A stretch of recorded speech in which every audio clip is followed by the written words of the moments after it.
You're listening to TIP. You are listening to the Investors Podcast, where we study the financial markets and read the books that influence self-made billionaires the most. We keep you informed and prepared for the unexpected.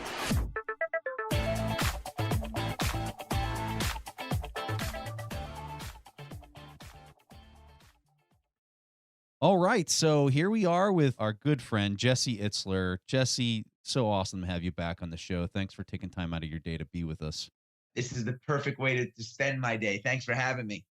Stig, this was like insane, right? This book was really a lot of fun. After reading about Jesse and then interviewing him, and kind of feel that dude can't surprise you anymore. Then he writes this book and you're like, huh, I really didn't see that one coming. I mean, hey, what can I say? Well, Jesse, I saw the title of the book, Living with a Monk. And when I saw the title, I immediately shot Mark a message and I said, Jesse has got to come back on the show. I've got to get a copy of this book because I really, really want to read this thing because I know this is just going to be awesome. And so we really appreciate your whole team of folks and Mark helping us out, getting the book in our hands and doing this interview with us, Jesse. This is just awesome. So let's go ahead and start asking you some of these questions here. So what in the world was your initial motivation to do this? Like, where did the idea come from? Talk to us about like your conversation with Sarah or family members or whatever. Like, what in the world made you think to do this? Well, I did the physical side with SEAL and living with the SEAL. And I got so much out of it. I realized that I learn much better through experience than I do through reading. I have a hard time comprehending, and I'll read a whole book and be like, who was the author or what was the name of the book? But I got so much out of it physically. With SEAL, I wanted to explore the spiritual side. I just realized that like I woke up, I'm turning 50 in a couple of months. And the last decade went by like in a flash, literally. And as you get older, as a percentage of your life, time just flies so much quicker. And my whole thing, Preston Stig, a big part of me is about building my life resume and just not looking at time, but looking at moments. And I decided that I just wanted to get, this would be an unbelievable experience. I can explore the spiritual side, learn about myself, but really just get away from my phone. I just felt like really overwhelmed, like we all do. And, I wasn't going to go take a vacation and sit on a beach. I'd done that 9,000 times and come home and nothing's really changed. I'm relaxed for an hour. So I just said, where are the spiritual masters? And I said, I'm going to go live with monks. So you do such a awesome job. I'll tell you, having read, I feel like quite a few books, you are great at putting the person in the moment. And so like when I read the story, when you arrived with the monks and you show up and just the silence, you talk about this, explain like, what was it like when you showed up? Because it was nothing what you expected. Well, first of all, I was with 8 monks that had been on the property. 4 of them had been on the property for 50 years. And they lived on a 500-acre wooded, isolated monastery. And intentionally, I didn't do any research really into where I was going. I didn't want to have any preconceived notions. I don't want to read any blogs or have anyone else put their experience into my head. So the only experience I had with monks was really through watching movies or any kind of articles or stories I'd heard. So I thought monastery equaled, 160 to 100 people on a property, walking around in sandals and just silence and meditating all day. And it was nothing like that, at least the monastery I went to. There were 8 gentlemen, 8 monks. They weren't Buddhist. They were Russian Orthodox. They had their hair. And a big part of their day was built around manual labor and keeping the lights on at the monastery. And spirituality and reflection was a big part of it, but it wasn't the only part of it by any means. And it was quiet, man. I have 4 kids and I live in, a world of ding, beeps, and buzzes on my phone and Skype and this and that. And it's just a really fast-paced life like most of us live. And this was the exact opposite. Time stopped. And it was really, really quiet and really slow. And when you have no access, despite the urge to check your phone check the news, listen to the radio, turn on one of the 10,000 options on Netflix, Hulu, Amazon, all that stuff. When you lose the ability to do that and you're forced to just be alone, a lot of amazing things happen. Well, I went in there with the attitude of like, well, how can I apply some of the principles of this 1500-year tradition of monasticism, of what the monks do and live their life? How can I apply that to my modern life? Like, what are the takeaways? And one of the things right away was like, I realized recently before I went to the monastery, I lost my superpower. And my superpower was being in touch with my gut. I've operated on instinct around people, business, everything off of pretty much gut. I guess that's what happens when you don't break 1,000 on your SATs. You got to rely on like your gut. And all of a sudden, I wasn't making the same good decisions. Not like terrible decisions, like, but just decisions in the past that had guided me in the right direction. And be like, not that I got lucky or luck found me. I put myself in those positions to get lucky by following my instincts. But I was so bombarded with like responding to people and like it was dominating my time that I lost that instinct. And I believe the only way to really get in tune with your gut is to be alone and to think and to free up mental energy. And at first, I was bombarded with thoughts because there was nothing to do but think. But afterwards, some really, really powerful things happened to me. Jesse, you mentioned the idea of time kind of standing still, and I noticed that this was a really common theme throughout the book. Talk to us about this idea, because I found this really profound and kind of really important to the underlying point that you're making in the book. Yeah, well, when we think of relationships, we think of relationships in terms of people, like, oh, my relationship with my mom or dad or my wife or my kids, or we think of relationships, really in that way as it relates to our human relationships. But very often, we never really think of our relationship with time or our relationship with money. And those are two big things in everybody's lives. And my relationship with time, I'm very aware of my relationship with time, especially as I turn 50. And it's not a mid-age crisis or anything like that. It's just, I'm just aware that the average American lives to be 78 years old. That's a fact. And I'm turning 50. So I hope I'm not average, but if I am, I have 28 summers left. I just climbed Mount Washington. I told you guys that story. There were no 70-year-old guys on the mountain. And I just ran this crazy race and there were no 70-year-old guys in the race.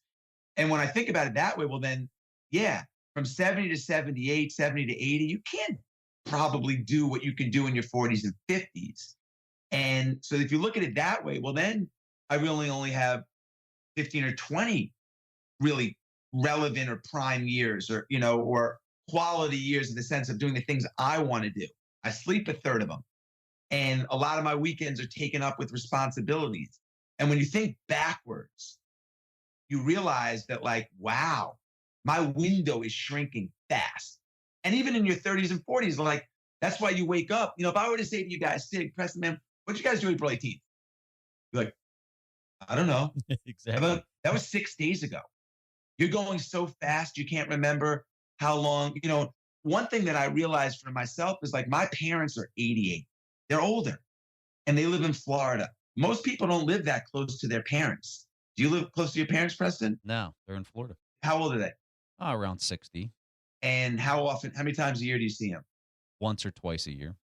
Okay. So if you see them once a year and they're 60 and they live to be 78, you don't have 18 years with them. I mean, you do, but really, if you look at it in moments, not in time, you only have 18 visits with them. Yeah. When you look at time that way and you're like, wow, I might only see my parents 18 more times. That might not be acceptable and you might make changes. You understand what I'm saying? My parents are 88. If I see them twice a year and they live to be 92, I only see them 8 more times. I'm like, I'm getting on a plane to see my parents when you start to think of it that way. So my point is, I'm very aware of time, very aware of it. There's not a day, not one single day when my head hits the pillow at night, when I don't look back and take a little inventory of, did I waste the day? Did I maximize the day? Did I do my best today? Did I spend my time with the people I want to spend it with, doing the things I want to do? And that's sort of like my thought process. You hit a hot button. Time is a hot No, serious. Time is a hot button for me because everyone's like, oh my God, year went so fast. And I can't believe I'm turning 40. And this is, oh my God, my kids all grown up. Because we don't stop to take inventory of amazing moments. You and I shared an amazing moment. We climbed a mountain. But I was very aware in that moment that this was happening. Mm-hmm. That like, this is going to be something, we have a relationship now that's different than it was. But part of that is because we were both aware that something amazing was happening. And I take inventory when that stuff is happening. There's a great moment. I'll take a minute and be like, wow, there's an appreciation. And then it registers. And then I do know what I did April 18th, because it's not just like happening so fast and I'm flipping the calendar. So when I went up to the monastery, time stopped because there were no other options. When you get out of your routine, time goes slow. When you're in your routine, time goes fast. And I was so out of my routine and had so much time to think that you start to realize what it is that's important to you. But more importantly, how much time you spend on things that aren't that important to you. Jesse, I really like your point about moments and building these powerful moments. Now, I didn't share one of those moments with you guys climbing a mountain. One of the many reasons is that I don't have the same negotiation skills as you do with your wife, Jesse, which is a fascinating story in itself. But I do want to share one moment with you that I never shared with anyone else. And that's about our next question. And the moment is the first time I ever say naked pool discussion in my entire life. That's the moment I'm sharing with you, Jesse. So people might be sitting out there and be like, what is Stig rambling about? You tell this amazing story about how a businessman had a profound impact on you when you were in your 20s. And it evolves around a very naked pool discussion. So I just said it for the second time in my life there, just because I could. So could you please tell that story, Jesse? I was in the music business and I didn't get picked up for a second album. And I moved to New York City from California with, very little money at the time. And I was living at my friend's couch and my time had run out. And he told me as of Monday, his roommate really wanted the apartment back and I had to find a place to live. So that weekend I was at a bachelor party in New Jersey and I was at a bar with my friends and ordering a drink and a girl came over and we just started talking and she asked me where I lived, and I told her, actually, as of Monday, I have nowhere to live. And she took out a napkin and she wrote her address down. She said, hey, if it's truly an emergency, you can come stay with me. I just met her. I never met her in my life. And I laughed and I said, all right, is that a real offer? And she said, it is. And Monday morning, I woke up and I'm like, this is an emergency. I don't have anywhere to live. I took out her address and I literally showed up with my one bag of stuff. And I lived with her for 6 months. And during that time, I continued on in the music business from her couch. But I was at a really critical junction. I just wrote a song for the Knicks that had caught on, a theme song. And other teams were calling for me to write demos with the hope that if they liked my demo, they would buy this song for themselves. But I had no money to go in the studio and make all these demos. So I couldn't grow my business. So I went to a music manager and he said to me, look, I'll give you $10,000. I'll lend it to you in cash, but I want 10% of you, like forever. Like I was a stock. And with no money and 21 years old, and this guy had some connections, I was like, absolutely. This seems like a great deal. But before I did that, I went and talked to my roommate, this girl's dad, who was a big businessman and had some entertainment connections, but really, really successful guy, like ultra successful. So I go to his apartment in New York City and I walk into the apartment. We had a morning meeting and he's got all these amazing, like, I'm not into art, but I could tell that this shit was the art, like, names I've read in books on the walls and all this amazing furniture. And I go into his room where he had like a bedroom. He was in this penthouse apartment and he comes out of the pool for our meeting naked. He had a swimming pool, a lap pool in his apartment. And he came out naked, which was, I didn't really know him that well, with no problem, starts talking to me, and he puts on these little skimpy shorts and starts running on a treadmill and talking to me. And I tell him my situation. And, I have no money. I have maybe $100 at the time or something. And I told him this guy had offered me the money. What would he do? Got off the treadmill and he said, you know what, Jesse?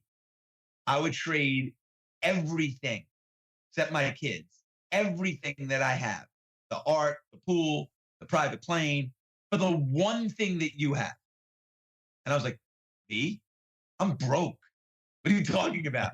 I said, well, what's that?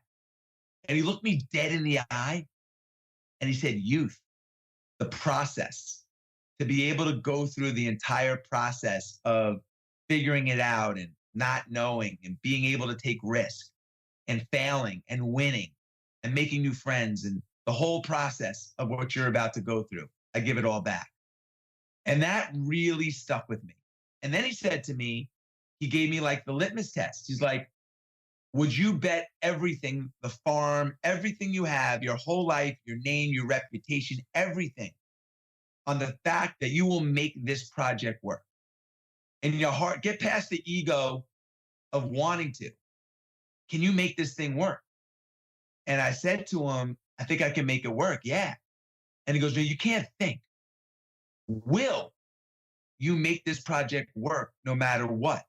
Look into the future, look into your heart, like look past, again, your ego. And I really looked deep into myself and I'm like, I will make this work without question. Then he was like, well, fuck the 10 grand. Go do it. Figure it out. Start the process. And that was the start of my entrepreneurial journey. I was like, you know what? Keep your 10 grand. It might take me a little longer, but I'm going to enjoy the process. And I have ever since. When things go bad, when I was reading the audio part of my book the other night. I had a deadline, so I was going to be in the recording booth for 9 straight hours. This is after 7 hours the past 2 days in this little tiny booth. And all of my friends were going to go watch the NBA playoffs. And everybody was going out. And I couldn't. I had a deadline. And I just said to myself, this is what I signed up for. This is still part of the process. And this is what being an entrepreneur, and this is what, trying to get this project done and completed to my satisfaction is all about. But this is what I signed up for. And there'll be other basketball games. Thank you so much for sharing that story. And the very first time that we had you on, Jesse, you talked about loving the journey, and you talked about like being a rapper, and being a rapper was not about receiving awards. I mean, yeah, that might happen to some, but it was like all the hustling, and you gotta love that. You gotta love the journey. And it's really been an inspiration for Preston and me, speaking to students and speaking to new professionals going into the finance industry, and they're asking, what can we do to really, advance and really like be successful in this? And I always refer them to your response. Do you love the journey? And, you probably won't be surprised when I tell you that a significant part of the people who come and ask us, they do not like the journey of being in the financial sector. Like, yeah, they might like finance, but they don't like the long hours. They don't like the sacrifice. It's all of it. You have to immerse yourself in the entire experience. I agree. I think everybody has a different definition of success. One definition is sort of what I said earlier. You wake up in the day and say, I'm going to give it my all today. And at the end of the day, you look back and say, I did. Is success effort, or is it success result? Or is it both? Or is it happiness? Or is it, there's so many ways to grade it. One thing I've been very, very fortunate, and I hope my kids get this message, and I hope my friends, and I hope those around me get this message, is like, there's only one script. You're born, we're all dying. Some might die faster, some might live longer. But I'm pretty confident that in 110 years from now, nobody on the planet right now, our age, will be around. And a lot of the worry and things that we do day to day, it won't be relevant to the next generation. I love my grandma, but I don't think about her struggles. I think about my struggles. Her journey, it's ended. And I think that if you go through that one script without rewrites to make it the script that you want, you could look back with a lot of regret. Now, I understand everyone has to make a living, and I understand you have to sometimes take jobs that you don't love, but to stay in a situation like that long term without trying something differently at night or working on something at the side or trying to make a change or downsizing and taking something that you do like, but living differently, which might make you happier, that's a really tough place to be in. And I have a ton of friends in finance that make a lot of money and are miserable. I mean, obviously, money, we all know money is not the end all means to happiness. But I know a lot of people that are miserable in what they do and they just stay in it. And then all of a sudden they're 60 and they think they're having fun or they had fun, but they don't even know what fun is until they experience fun.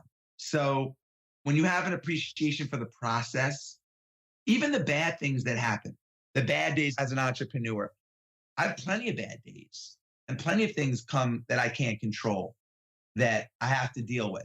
The toilet might overflow one day. I got to deal with it. My wife looks at me and says, fix it. I didn't plan on that. But my point is that I agree with you, Stig. I agree with you. And once you have that mindset shift it's all about gratitude, to be grateful to be in the position, to even go through the process. Look, you guys started a podcast. I'm sure it wasn't easy. It still isn't easy. Find guests, grow your audience. You want to put content out there that people enjoy. That's probably your mission statement, right? You want to give content that's what you guys are doing. And it never really gets easier, but you still have the love for it. And that's the backbone and the foundation of anything that you do. So, Jesse, in the middle of the book, you have a quote that you published there that Brother Christopher had said to you. I don't know if you can recall which quote I'm referring to, but you're talking about this experience, and he said something really profound to you. Can you tell us what that was?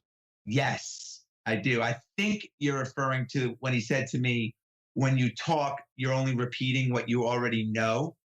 But if you listen, you may learn something new. And, he said that to me early on, and it made me realize that I'm not a great listener. And very often, just by observing and listening at the monastery, for example, I learned so much. And usually I'm a talker. I'm a seller. I want to talk and it's about me. And it's just, I realized I had a lot of work to do and I could really grow, which is why I was there. I invested these days for personal development and to get better, that I really needed to become a better listener. And when I became aware of that and started just kind of slow down, even when I got back and even now, I even noticed in the opening of this podcast, I was so eager to jump in. And I was like, Jesse, listen to Stig and Preston and enjoy the intro. There's just a tremendous amount of growth that comes from listening. Yet I realized that I struggled with that for 40 years of life. I didn't want to listen. So I can totally empathize with that. And what was a game changer for me personally was doing this show when we had to go back initially and we had to listen to ourselves. The first thing, and Stig's laughing because he knows exactly what I'm talking about. The first thing I noticed when I had to listen to myself was, oh my God, I interrupt people so much. And it was really annoying. And so then after you do the show 200 times or whatever, you really start to understand how important it is to just shut up and just listen to the other person. And it was a very hard transition for me. So, reading the story in the book, when I read that quote, I was just like, wow, that is really profound and just such an awesome quote. Yeah, it's still something I'm working on and it's hard. But when you become aware of it, and now I find that I can learn, and this is kind of what his message was. By listening, you can learn from anyone or anything if you allow yourself. And I never allowed myself. But now I'm like really, I have slowed down, sort of, but I have an understanding and awareness to listen and become more aware of my surroundings, of people, and not just experts. I think that was part of his message too. That, you don't just always necessarily seek out experts. There's lessons all the time, everywhere, every day, if you allow yourself to listen. And I did. It's very interesting what you talked about earlier too, about what is success, what's right thing for you, and what's right for you, Jesse, might not be the same thing that Max Preston take.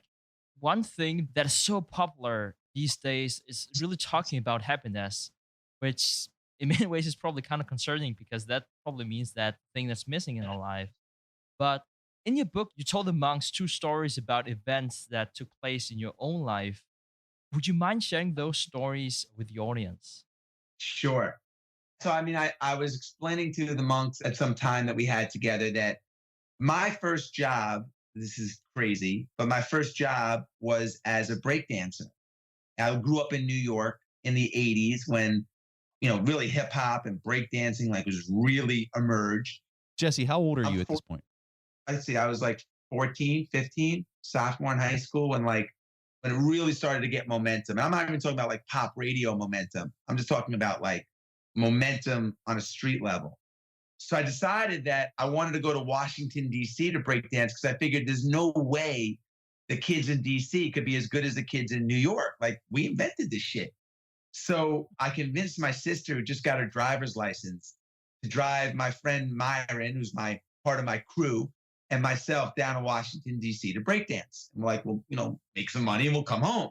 So we go down there, and the whole time down there, I'm struggling with nervous.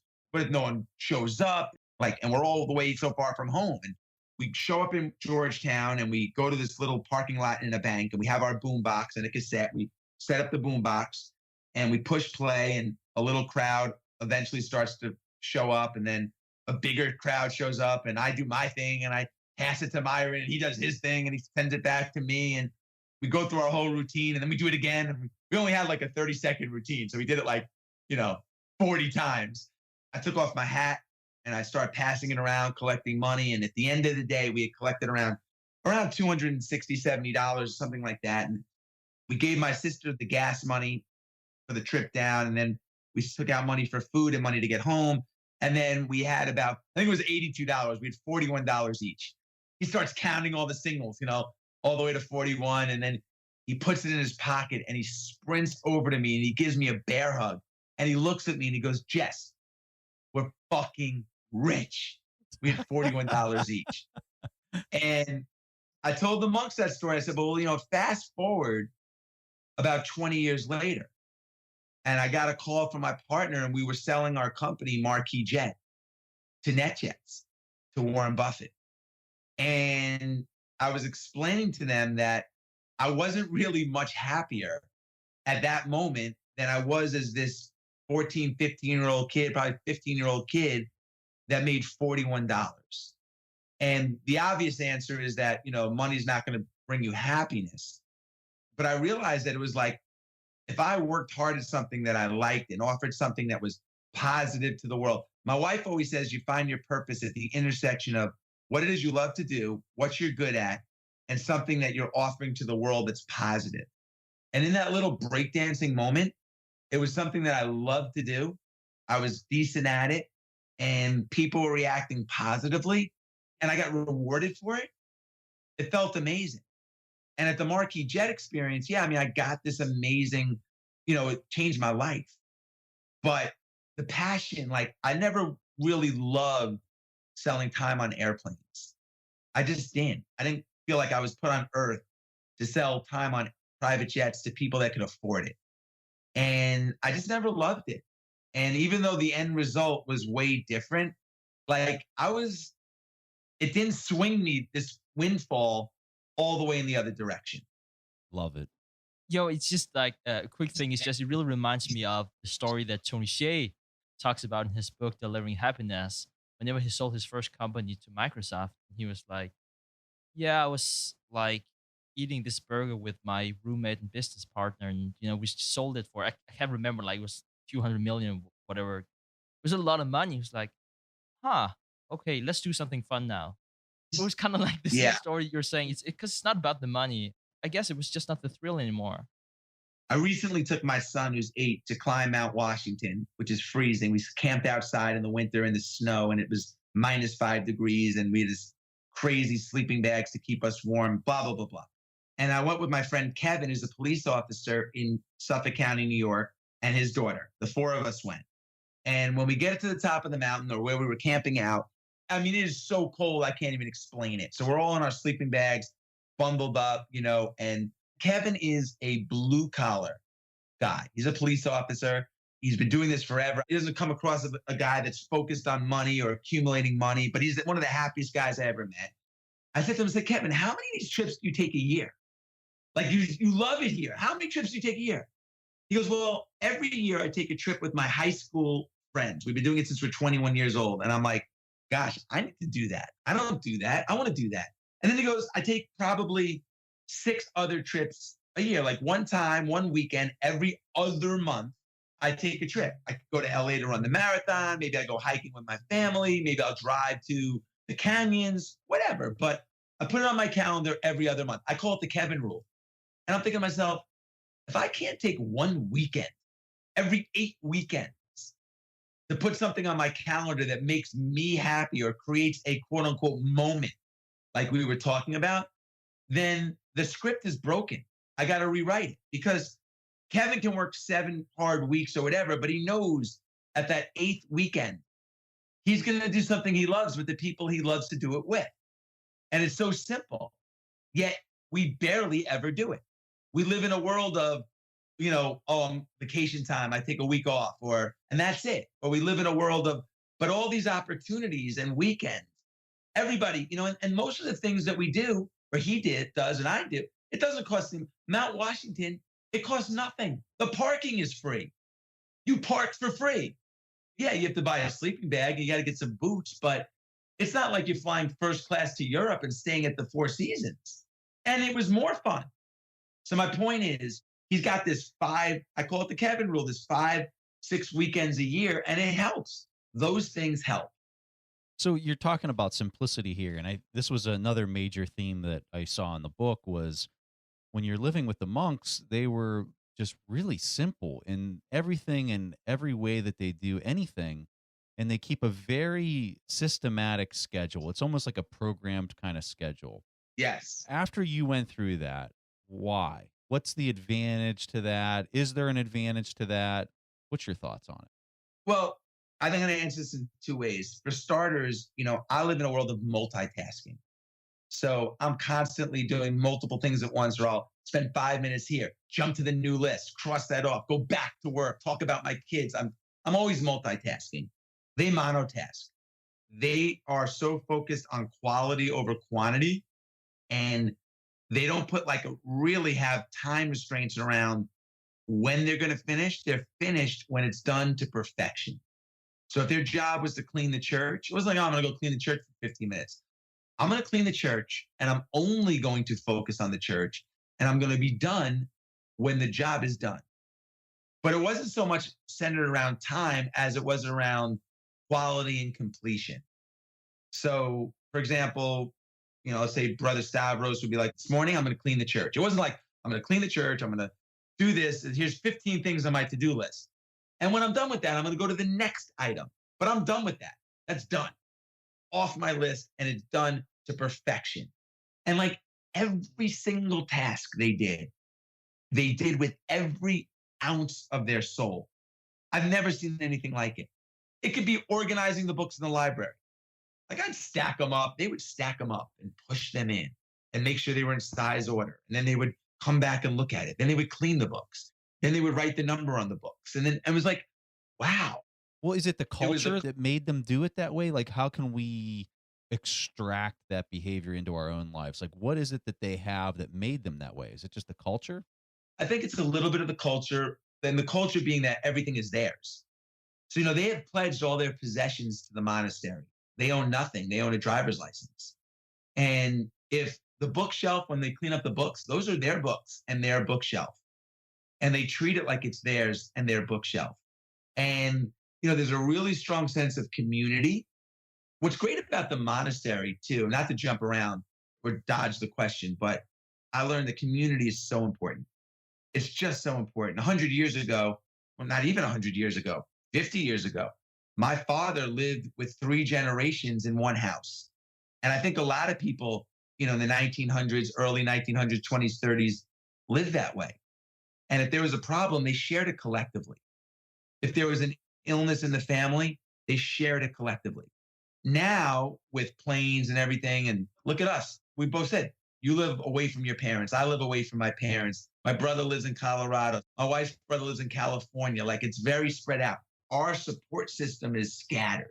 Yes, we access them through Skype. We can access them through FaceTime and email, but it's a little bit of a different world. Their support system is together. So the responsibility of one becomes the responsibility of seven.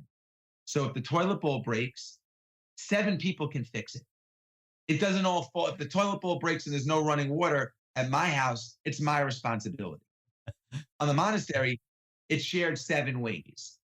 And that leads for a really interesting and different existence. Takes a lot of pressure off you.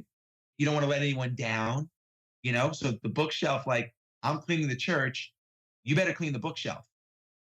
And it just leads to a really efficient system. And like anything, like any business or anything else, it starts at the top. Jesse, talk to us about the Friday night hashing it out. What was it, like 10 or 5 minutes that they had the opportunity to basically say their gripes to the community? Yeah. Every Friday night they got together and it was sharing. They would just basically get anything off their chest or shoulders that happened during the week and put it to bed. So they didn't walk around with resentment. They didn't walk around with harboring any kind of anger or angst. And they would just literally talk about each of the brothers. Each monk would get up. And I didn't share in this. This was their own private thing. But they would go up. They told me about it. And they would talk about it and anything that happened during the week that bothered them. And they would discuss it and put it to bed. And I was like, wow, I want to do that with my wife. Because very often I won't even say anything. I'm like, you know what? I'm just going to let it go. And then you let the next thing go. And then you start to have resentment. And then you get mad. And now you can't go revisit it because it was a month ago. But it's built up and it's happened 5 times. And I said to him, like, well, why do you guys do that? And he said, well, if I'm going to live with Brother Thomas, why wouldn't I want to live in peace? And if I'm committed to a marriage, why wouldn't I want it to be the best that it could be? Or if I have a relationship with my kids, why wouldn't I want it to be the best it can be? So why wouldn't I tell my son, look, I'm disappointed in the way you did something, or I'm proud of this, or if something I did bothered you, tell me. And it's like so simple and obvious, but nobody, we don't really do it, or we don't have a system to do it. And I just felt like, wow, 5 minutes, once a week with my wife, and we could be like, can I do anything this week that pissed you off? Or can I do anything better? Yeah. Changes the whole relationship. It's a relationship change. I think you said the magic word. It's systematic. They've built this as like almost a protocol into the way that they operate. And I think that's the thing that I'm taking away from the book, at least, is to develop those protocols that really kind of optimize your life so you get everything that you want out of it. Without question. We have mission statements for business. We write mission statements, but very few of us have our own personal mission statement. And very few people really write out like, well, what is my ideal day? What is my ideal life? What does it look like? And if you were to script it, it probably wouldn't be like, I want to see my parent, and I'm not knocking you. I want to see my parents 1 time a year. I want to work, 90 hours a week. It just probably wouldn't be like that. Yeah. And little shifts can really make a big improvement, but it starts with an understanding, like exactly what you just said, of they chose the life that they wanted to live. Theirs is one of simplicity. And they map out the day according to what that looks like. And that's a combination of social, labor, community, meals, prayer, and reflection. And it's really like we all have those components in our life, except our pie chart is a lot different. It's a little out of balance in how it's skewed. And theirs, to me, was a little bit more in balance of what I wanted. Now, I don't want to go live on a monastery. One of my takeaways is I love my life. I don't want their life, but I want components of their life to come into the way I live my life.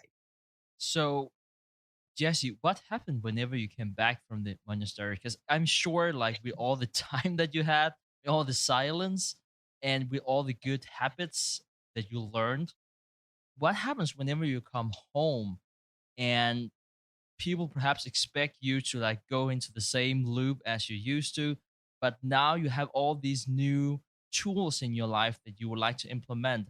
How does the world react to that? Well, it was hard for me coming back in because remember, I came back into a world that hasn't changed at all. but I come from a world that was completely different. So re-entering was very difficult for a little bit of time. There was a transition period for me. But here I am.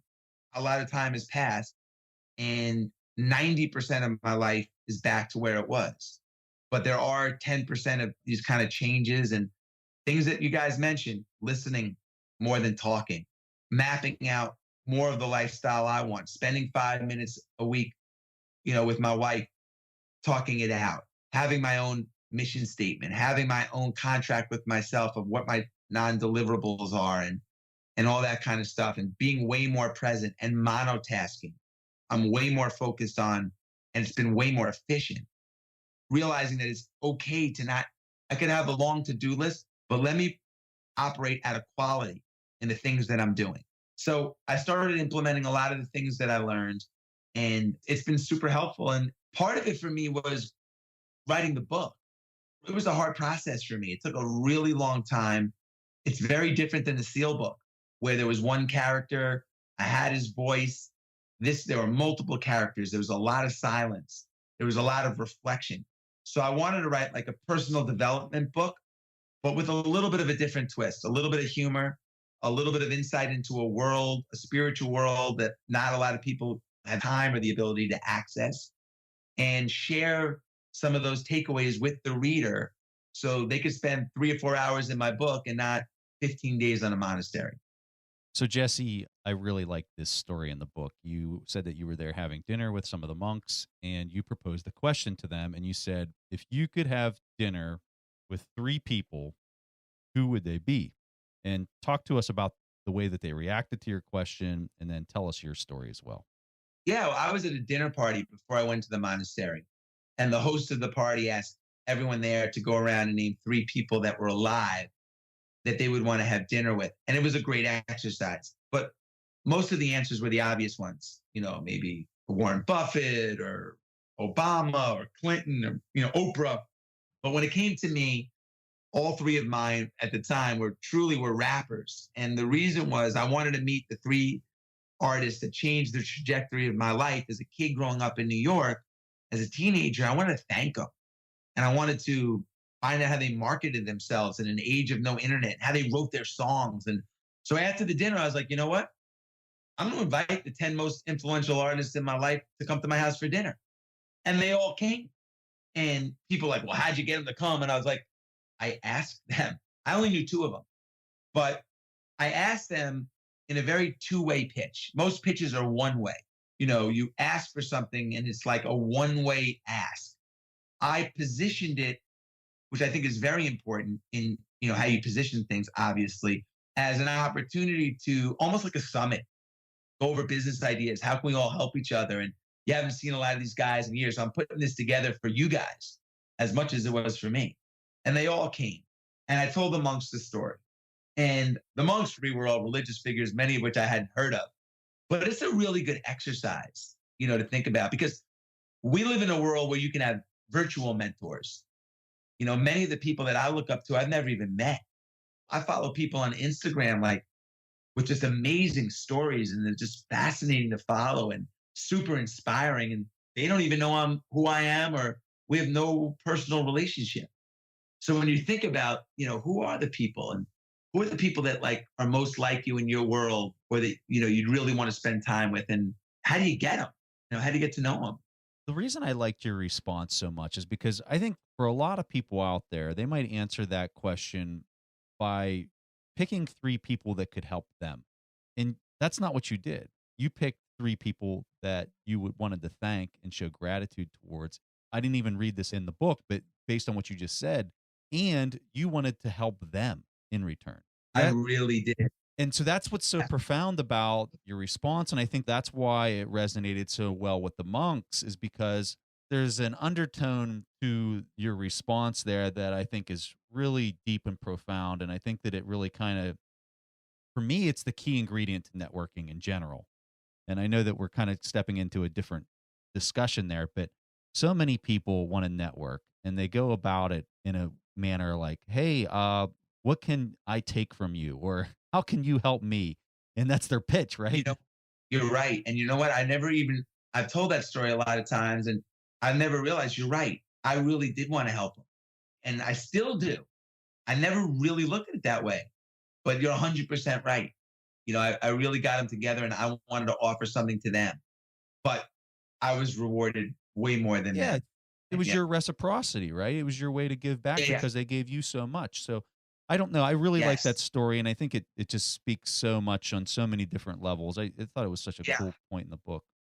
So, Jesse, the next question that we have for you is really something that we've been looking forward to because I think it's evident for everyone listening to the show how much life experience you have. And I also think how much you question common norms. We read this amazing book by Oprah Winfrey, and it was a book called What I Know for Sure. And the title really came from she was guest on the show, and then the host asked her this profound question about what she knew for sure, and she simply didn't know how to answer it. So my question to you is like looking back on your life and also forward, luckily, what do you know for sure? Oh my gosh. I know for sure that one day my time's going to run out. And like we said, I'm very aware of my relationship with time. And I know for sure that I want to collect I want to build my life resume during my journey. So I know for sure that that's what makes me feel most alive. I know for sure that what kind of extends my days, keeps me young. And I know for sure I want to spend as much time with the people I want to spend it with, doing the things I want to do. And that might not be every second of every day, but I am aware that that is the most important thing other than health, my family, to me right now. Wow. So specifically about this experience living in the monastery, what can you take away from that you now know for sure that you didn't before? Really, how important it is to spend time alone. And for me, I'm not into meditation. I'm not against it. I love it. I just don't. My form of meditation has been running alone. I've ran pretty much every day for 25 years. I've run 36,000 miles, 10,000 hours. And that has kept me, really in tune with my gut. I think just in today's world, constantly, having my phone attached to my hand, it's really important to spend time alone and keep that one superpower we all have that's free, and that's intuition. And I think that really the only way to exercise that muscle and have sharp, good instincts and clarity is to spend some time alone and free up. Like we only have a limited amount of energy in our head. And if it's constantly bombarded and under attack, I think the average American makes like 35,000 decisions a day or something. When you free up some of those decisions, it gives you room to be creative. It gives you more energy to do tasks, et cetera, et cetera. Jesse, last question here. We know you Yeah. always have something brewing in the background, and we know you're always up to something. So what is that something? Well, I have a great event. Preston, Stig, I got to get you to this one, man. We're doing an event again. Well, we're doing Everest again. And for anybody that wants an amazing challenge, come join me. And maybe Preston and Stig will come too. Similar to what we did in Vermont, where we rent a mountain, the entire mountain, and you hike up and take the gondola down. We did that in Vermont and was called 29029. You go up, gondola down, until you climb the equivalent of Everest. We're doing another event. We're doing that in October, and we're doing another one called Denali. It's the equivalent of Mount Denali, the highest mountain in North America. And we're doing that in August at Snow Basin, a resort that a mountain we rented in Utah. We bring in tents and all this stuff, and you have 3 days to do it. So you can hike, walk, sleep, hike, walk, sleep. But I love challenges like this because it really resets me and it really helps me. There's an old Japanese ritual called the misogi. And the notion around the misogi is you do something so hard one time a year that the benefits last the entire year. And I try to do 1 or 2 of those a year. And this August and this October, we'll be doing it again. And it's an amazing weekend. So if anyone's interested, can I give a free shameless plug? Absolutely. We'll have a link in the show notes too. Go ahead. Okay, thanks. Yeah, just go to jesseitzler.com, JESSEITZLER.com. and check out the experiences. And would love to have you join me. Preston, we had an amazing time last time. So hopefully you guys, Stig, you're more than welcome to come as my guest. We'll summit, talk, enjoy the altitude. I'm debating on whether I bring my wife. That's my question now. It's not whether I go, it's whether I bring my wife. Because I think she wants to do it. I'm bringing my wife to both. Oh, and then I have this. Preston, you guys will love this, Stig. So I'm turning 50 this year. So I'm bringing in, you might have to get me on one more time, man, if I'm so lucky. I'm bringing in 50 experts in 50 things that I always wanted to learn how to do. So like one a week for the entire year to come to my house. And I'm going to learn how to wakeboard, drive a stick shift, be a master at chess, play ping pong. It's unbelievable. This is the best part. It was like he completely forgot that was something that was happening. Like he wasn't even going to mention it on the show. And he brings it. Oh my God. You're out of control. Yeah. You're out of control. I freaking love it. All right, Jesse, we will definitely take you up on that. Yes, we definitely need to talk about that in the future. We'll have a link in the show notes to Jesse's page there. Please click on it. I can tell you from firsthand personal experience, doing the Everest climb was just epic. Leading up to the event, for me, there was so much gain happening in my life during that period of time, kind of just training for this, that whenever I did the event was just incredible. But then when it was over, I had like this setback in my life. I don't know if I would call it a setback, but you could just feel like this energy loss. You know what I mean? Like there was just like this energy loss. And so absolutely epic. There's no other word for it. Check it out. Jesse, thank you. Well, thank you guys so much, man. You guys have been great to me.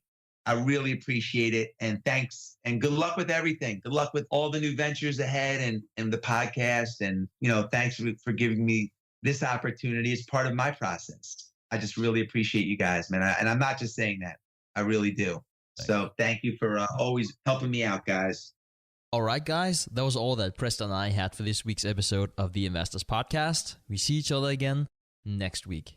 Thanks for listening to TIP. To access the show notes, courses, or forums, go to theinvestorspodcast.com. To get your questions played on the show, go to asktheinvestors.com and win a free subscription to any of our courses on TIP Academy. This show is for entertainment purposes only.